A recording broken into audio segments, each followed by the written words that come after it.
up, folks? Ashley Freed. Just wanted to report to you why I live in California. A lot of you have been wondering why a person who's observing the Jewish community in New York, and pretty much which is centered around here, would never such a wasteland in California, and that's why I live in California.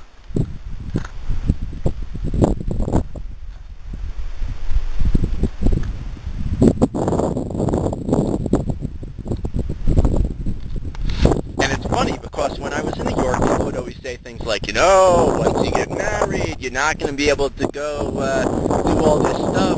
And I was like, Taka, you're right. Taka, you can't because, you're in New York, and it takes, an hour to get out of the city. And once you're out of the city, you have to drive another 4 or 5 hours. And then you got to stay in traffic and tolls and this and that and this and that. And by the time it was done with, I was like, maybe I entertained the thought of giving up things like this. And then I moved here. I live in San Jose, and this is to the trailhead. This was 2 or 3.5 hours to my house, from my house. And I took off one day of work. I took off Thursday. Wednesday night I went to Folsom and hanging out with the Chabad guy over there, and then I went to Tahoe yesterday. Rode the Frum trail, which is one of the most famous mountain biking trails. The scenery is unsurpassed, but the trail itself kind of sucked. And if you're wondering, it's the 9 days, but, my self-poskened heter is that sakana is something that you're not really used to. I mean, this to me is like a normal. I went backpacking last week. I think I've been backpacking the last 3 weeks in a row. And yeah, so now I'm just like, wow. And in my neck of the woods, within 15 minutes of my house, I have some of the best mountain biking I've ever ridden in my entire life. And I've been here almost 2 years, and I'm not sick of it, so that's a good sign. This is insane. This is the longest I've ever worked a job. This is the longest I've lived anywhere without wanting to leave. Everywhere else I've lived, even Rochester, Albany, I was always like, okay, where am I going to go next? Where am I going to go next? But here, I'm like, I think I'm going to stay here, you got to find a woman and get married. That's working itself out. But, yeah, I mean, and maybe my purpose, I know, weird, maybe my purpose is to bring down the sparks of Kedusha that are laid around these areas, which I doubt anyone has ever said, Asher Yutzer up here. Have they?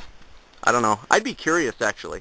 If you are a Frum mountaineering, backpacking person, it would be interesting to rendezvous at some point. Not someone who just goes on vacation once a year, someone who lives out here.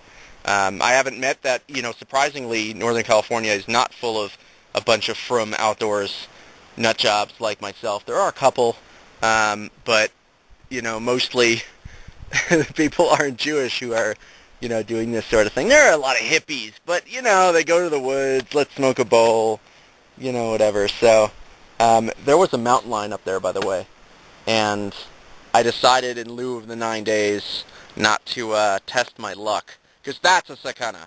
Also, there's ice down on that lake, which is super cool, and I'm at 9,500 feet in August, and there's this much snow, and one of the reasons I'm not really able to go and hike this ridge is because I am not really a experienced mountaineering snow walker guy, and whatever. But I mean, I camped down in one of those little inlets over there, and let me tell you, man, putting on tefillin and davening in this spot is exceedingly awesomeness in the Kavanah departments, which is interesting because I've been learning Mishnah Berurah about davening, and it's such a big deal not to daven with a minyan. But one time I met someone who told me that Rav Freifeld said he wishes he can get the kavanah as this person.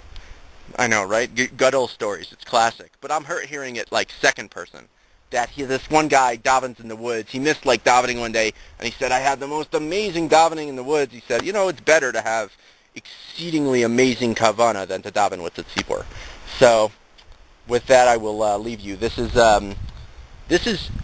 Aloha Lake, by the way, and this is the Desolation Wilderness area. And basically, I hiked up this pass, which is Mosquito Pass, and then I hiked up this ridge, which took me about 2 hours to hike this, from my campsite to the ridge and stuff.